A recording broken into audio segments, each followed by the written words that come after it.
नमः शिवाय। श्री शिवाय नमस्तुभ्यम। आज गुरु प्रदोष व्रत है। इस वीडियो में गुरु प्रदोष व्रत की सुंदर कथा का श्रवण करेंगे। आरंभ करते हैं।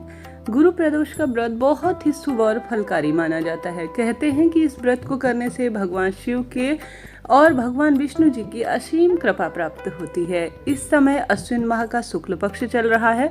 अक्टूबर महीने के दूसरे प्रदोष व्रत में गुरु प्रदोष का व्रत शुभ संयोगों के साथ हो रहा है। आज 26 अक्टूबर 2023 को गुरु प्रदोष का सुंदर पावन व्रत रखा जा रहा है। आप सभी सबसे पहले पूजा का शुभ मुहूर्त जरूर से जान लीजिए। प्रदोष व्रत में शिव पूजन प्रदोष काल में करना अति शुभ माना जाता है। प्रदोष काल का समय सूर्यास्त के बाद रात्रि के आने से पूर्व का समय होता है। 26 अक्टूबर को शिव पूजा का शुभ मुहूर्त 5:41 से 8:15 के आसपास रहेगा। पूजन की कुल अवधि 2 घंटे 34 मिनट के आसपास हम सभी को प्राप्त हो रही है। गुरुवार व्रत के लाभ अनगिनत है। धार्मिक मान्यताओं के अनुसार गुरुवार जो प्रदोष होती है, जिसे गुरु प्रदोष के नाम से जाना जाता है, जीवन में अगर इसे कर लिया जाए तो सुख समृद्धि का पूर्ण आगमन होता है और कष्टों से मुक्ति मिलती है। वैवाहिक जीवन में आने वाली अड़चनें भी सदा सर्वदा के लिए दूर होती है।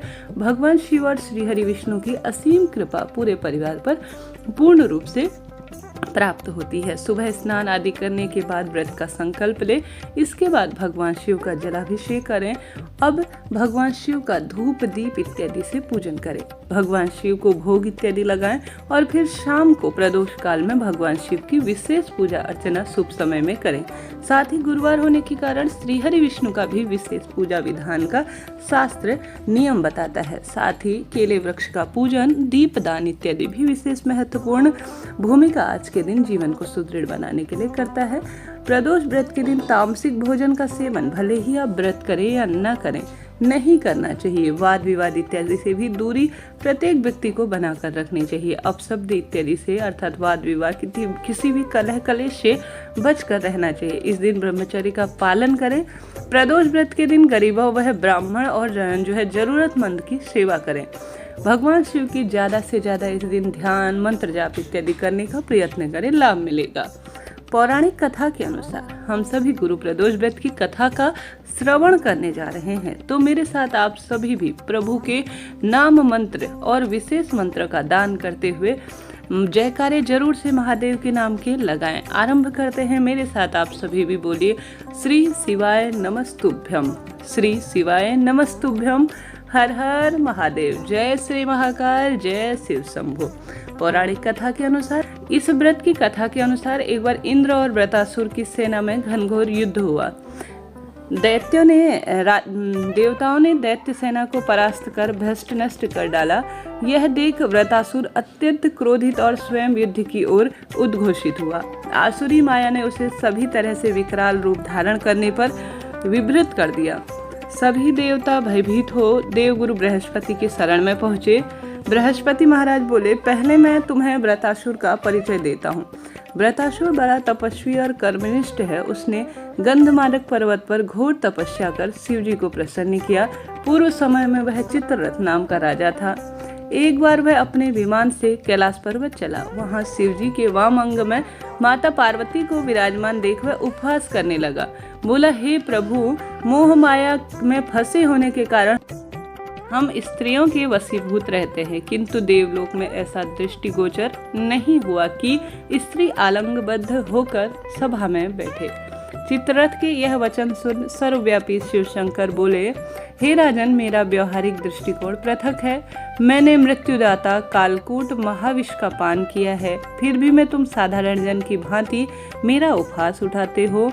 माता पार्वती क्रोधित हो चित्ररथ से संबोधित करते हुए बोली, हे दुष्ट, तूने सर्वव्यापी महेश्वर के साथ मेरा भी उपहास उड़ाया है। अतएव मैं तुझे यह शिक्षा दूंगी कि फिर तू ऐसे संतों के उपहास का दुस्साहस कभी न करे। अब तू दैत्य स्वरूप धारण कर विमान से नीचे गिर और मैं तुझे यह श्राप देती हूँ। जगदम्बा भवानी के अभिश्राप से चित्ररथ राक्षस योनि को प्राप्त हुआ और त्वष्टा नामक ऋषि के श्रेष्ठ तप से उत्पन्न होकर वृतासुर नाम का राक्षस बना।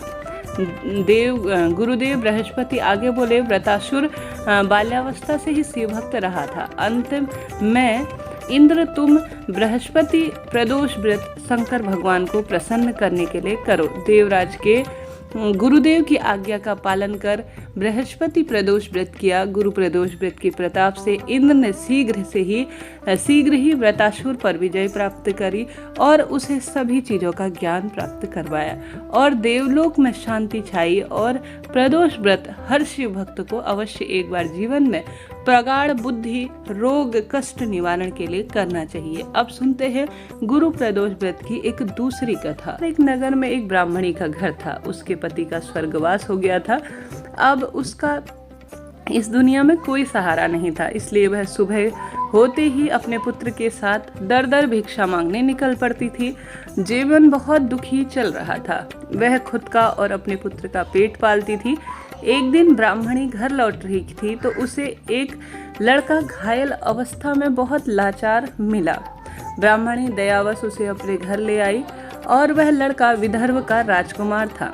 शत्रु सैनिकों ने उसके राज्य पर आक्रमण कर उसके पिता को बंदी बना लिया था और राज्य पर नियंत्रण कर लिया था, इसलिए वह मारा फिर रहा था। राजकुमार ब्राह्मण पुत्र के साथ ब्राह्मणी के घर पर ही बड़े प्रेम पूर्वक रहने लगा।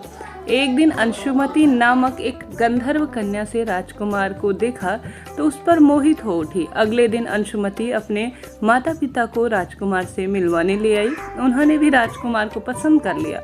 कुछ दिनों बाद अंशुमति के माता पिता को शंकर भगवान ने स्वप्न में आदेश दिया कि राजकुमार और अंशुमति का विवाह कर दिया जाए।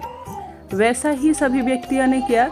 ब्राह्मणी प्रदोष व्रत करने के साथ ही भगवान शिव का विधि विधान से पूजन किया करती थी। उसी के प्रभाव से सभी का और उसका कल्याण हुआ। प्रदोष व्रत के प्रभाव से गंधर्व राज की सेना की सहायता से राजकुमार ने विदर्भ में शत्रुओं को खदेड़ा और राजकुमार और पिता के साथ फिर सुखपूर्वक सभी व्यक्ति रहने लगे। राजकुमार ने ब्राह्मण पुत्र को अपना प्रधानमंत्री बनाया। मान्यता है कि जैसे ब्राह्मणी के प्रदोष व्रत और शिव पूजा के प्रभाव से उसका जीवन बहुत सुखी हुआ और दिन बदले, वैसे ही भगवान शंकर अपने भक्तों पर जैसे ही वह सरल सी भी पूजा करते हैं या सरल सा प्रदोष का व्रत करते हैं, असीम कृपा बरसाते हैं और ग्रहों की दशा भी मजबूत करते हैं। तो आप सभी भी आज के दिन भले ही व्रत नहीं कर पाते हैं, प्रदोष व्रत में आवश्यक रूप से दीपदान इत्यादि करने का और भगवान शिव की भक्ति में अपना समय व्यतीत करने का प्रयत्न करें। महादेव आपको आपके कर्मों के हिसाब से बहुत सुखद फलों की प्राप्ति करवाएंगे। इसके साथ ही आज के दिन मंत्र जाप की महत्वता बहुत अधिक कही गई है। प्रदोष काल में या रात्रि तक आज की सर्वश्रेष्ठ तिथि में प्रभु स्मरण करें, मंत्र जाप करें, जितना संभव हो दान पुण्य करें, पंचामृत से महादेव का अभिषेक कराएं और इस वीडियो को उन भक्तों तक, शिव भक्तों तक जरूर शेयर करें जो कि प्रभु में आस्था रखते हैं। जय श्री महाकाल।